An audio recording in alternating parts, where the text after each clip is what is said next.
Baik, selamat sore buat dosen pembimbing dan juga dosen penguji maupun teman-teman yang sudah mengikuti seminar proposal ini. Sebelumnya perkenalkan, nama saya Jan Rizal Arkana, mahasiswa jurusan Sosiologi semester 6 dengan NIM 1803030174. Baik, dalam seminar kali ini judul saya yaitu fenomena pekerja anak dan pengaruhnya terhadap hak untuk mendapatkan pendidikan. Jadi di sini saya akan menjelaskan beberapa hal penting di dalamnya. Jadi terdapat yang pertama itu latar belakang masalah.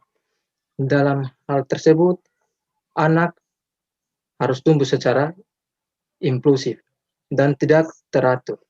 Karena melalui periode kemacetan dan periode penemuan, waktu-waktu bergejolak dan waktu-waktu tenang, yang dimana setiap anak mempunyai kemampuan yang berbeda dalam perkembangannya, yang dimana mampu menyesuaikan diri dengan lingkungan yang sesuai dengan umur mereka sendiri. Jadi ada pula yang masih terlambat terhadap perkembangannya karena mereka salah pergaulan begitu. Karena di mana kondisi lingkungan mereka dipenuhi kayak anak nakal begitu, jadi mereka pergaulannya kurang baik. Dengan kata lain juga hal ini terus berjalan yang dimana orang tua harus memegang peran yang penting untuk mengasah karakter anak.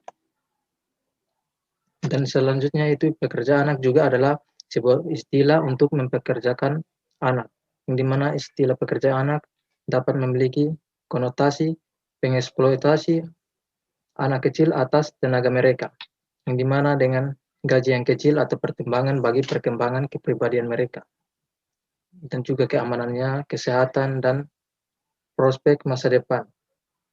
Dan penggunaan anak sebagai pekerja sekarang ini dianggap oleh negara kayak sebagai pelanggaran hak manusia dan melanggarnya. Tetapi negara miskin mungkin masih mengizinkan karena keluarga seringkali tergantung pada pekerja anak untuk memenuhi kebutuhan mereka. Dan dalam pandangan ini juga mengisyaratkan bahwa anak merupakan salah satu aset untuk mengatasi masalah sosial ekonomi di dalam kehidupan keluarga. Sehingga akibatnya tidak ada lagi pilihan bagi anak, sehingga mereka harus bekerja untuk menambah penghasilan keluarga. Dan selanjutnya itu tujuan kegunaan penelitian. Yang pertama yaitu bersifat praktis, yang dimana dalam penelitian berguna dalam memberikan wacana tentang kehidupan seorang, sehingga di lingkungan keluarga dan masyarakat, penelitian ini berguna dalam pertimbangan bagi orang tua dalam menjalani aktivitas kehidupan untuk tidak melupakan tanggung jawab keluarga dan bukan hanya secara materi melainkan tanggung jawab psikis dengan menjaga anak-anak mereka guna menyiapkan generasi muda yang lebih maju. Dan ada juga yang bersifat teoritis, yang dimana penelitian ini bisa menambah kasana dan keilmuan tentang kehidupan seorang pekerja anak di suatu lingkungan keluarga dan masyarakat, yang sebagai bahan informasi atau perkembangan yang diharapkan menjadi kajian lebih lanjut, sehingga mengingat penelitian yang ditulis dapat mengungkap sedikit tentang profil kehidupan pekerja anak. Dan juga ada kajian pustaka di dalamnya, yaitu telah pustaka atau tinjauan pustaka sering juga disebut dengan teoritis, yang mengemukakan teori-teori yang relevan dengan masalah yang diteliti atau kajian tentang ada atau tidaknya studi buku. Dan dalam jurnal Human Rights Watch Februari tahun 2009 mengemukakan bahwa pada tahun 2005 Human Rights Watch merilis Selalu Siap Disuruh, yang dimana ada laporan sepanjang 74 halaman yang mendokumentasikan eksploitasi dan pelecehan endemis pekerja rumah tangga anak di Indonesia. Sehingga anak-anak perempuan ini bercerita tentang bagaimana cara mereka dibujuk dengan janji-janji palsu mengenai upah yang lebih tinggi di kota tanpa mendapatkan perincian mengenai tugas-tugas yang akan mereka jalankan. Dan di mana jam bekerja mereka ditentukan terhadap mereka atau tidak adanya kesempatan mereka untuk bersekolah. Dan selanjutnya manfaat penelitian. Ada manfaat teoritis yang pertama, yang dimana penulis mengharapkan agar hasil penelitian ini menjadi suatu referensi dalam menambah pengetahuan dan memperluas wawasan terkait dengan masalah fenomena pekerja anak ini dan dampaknya terhadap pendidikan, serta sebagai bahan acuan terhadap penelitian sejenis yang akan dilakukan oleh peneliti lainnya. Dan manfaat praktisnya yaitu hasil penelitian ini dapat digunakan sebagai landasan untuk mengoptimalkan terkait dengan upaya pekerja anak, yang dimana hasil penelitian ini dapat dijadikan sebagai pedoman dalam menambah wawasan dan pengetahuan mengenai masalah-masalah sosial yang terjadi sehingga masyarakat bisa turut mengambil bagian dalam mencari solusi yang terbaik. Dan selanjutnya kita akan masuk ke bab 2 yang dimana mengenai kehidupan pekerja anak. Yang pertama yaitu pekerja anak. Dalam hal tersebut, anak merupakan orang yang berusia di bawah umur atau orang yang belum dewasa, di mana dalam dirinya melekat harkat dan martabat manusia seutuhnya yang patut dijunjung tinggi, namun anak pun bisa dikatakan sebagai orang yang lemah akan haknya karena di usia yang sangat muda, haknya kurang diperhatikan, di mana haknya yang terkait dengan harkat dan martabat harus mendapatkan hak tersebut tanpa yang bersangkutan memintanya terlebih dahulu. Dan dengan ini rentan menjadi korban di sekitarnya, bahkan seorang anak pun yang masih usia yang sangat muda terjun langsung melakukan pekerjaan, dan anak menganggap melakukan pekerjaan merupakan suatu hal yang sudah layak bagi mereka, demi mendapatkan upah tanpa memikir perlindungan hukum terhadap profesi pekerja anak tersebut.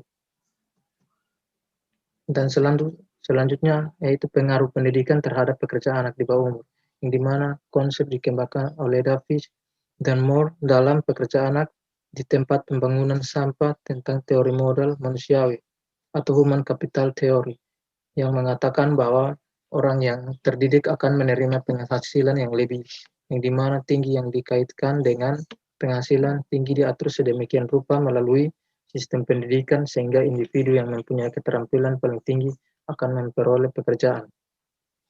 Dan pendidikan merupakan salah satu upaya yang dengan sengaja diselenggarakan untuk membantu perkembangan kepribadian dan kemampuan setiap anak agar kelak meningkatkan kualitas kesejahteraan hidupnya di masa yang akan datang.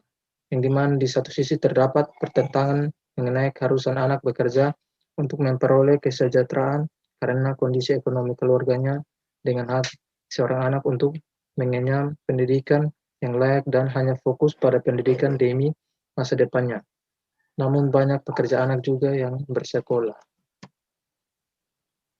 Dan juga ada tinjauan sosiologi mengenai fenomena pekerjaan, yang dimana kita bisa dilihat dari nilai dan norma dimanapun seorang anak memang tidak seharusnya memikul beban yang begitu berat, karena mereka masih dalam tanggung jawab orang tua. Idealnya orang tua lah yang memenuhi segala kebutuhan mereka. Tetapi memang apa yang seharusnya terjadi tidak sama dengan apa yang nyatanya terjadi, karena fenomena pekerja anak sering terjadi di sekitar kita.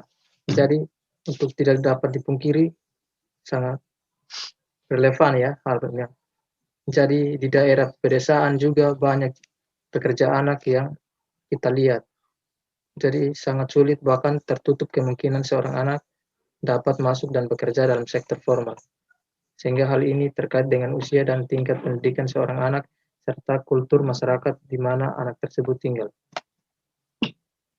Dan selanjutnya teori pekerja anak, yang dimana pada umumnya pekerja anak dibagi menjadi dua kelompok besar, yaitu pekerja reproduktif dan pekerjaan produktif.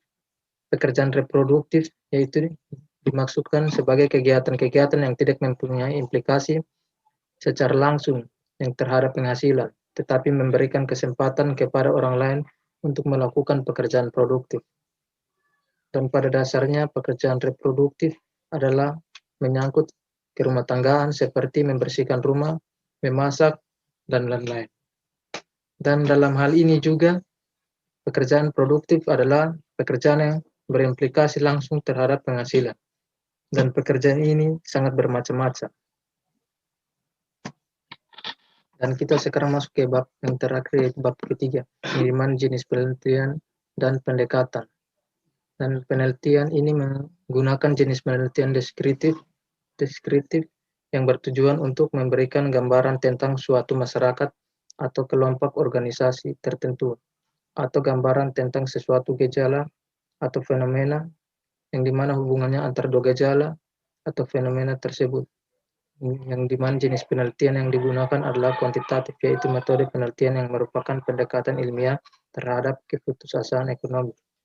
Dan juga pendekatan metode ini berangkat dari data lalu diproses menjadi informasi yang berharga bagi pengambilan keputusan.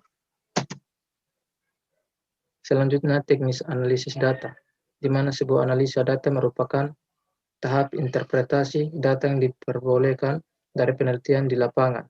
Dan analis data merupakan upaya atau langkah untuk menggambarkan secara naratif, deskriptif, atau tabulasi terhadap data yang diperoleh saat penelitian. Seperti dikemukakan oleh Nur Sakina Muhammad bahwa analisis data sebagai proses menggunakan data untuk memberikan informasi yang berguna dalam mengambil kesimpulan dan mendukung keputusan yang diambil. Dan analisis data juga merupakan suatu proses penyusunan yang sistematis terhadap hasil-hasil wawancara, catatan, lapangan, dan lain-lain, yang dikumpulkan agar memudahkan peneliti untuk menjelaskan kepada orang lain tentang penelitian mereka tersebut. Dan menurut Ari, juga analisis data dalam penelitian kualitatif adalah aktivitas intensif yang dimana memerlukan pengertian yang mendalam, seperti kecerdikan, kreativitas, kepekaan, dan konseptual dalam pekerjaan yang berat. Oke, baik, mungkin itu dari saya. Sekian dan terima kasih.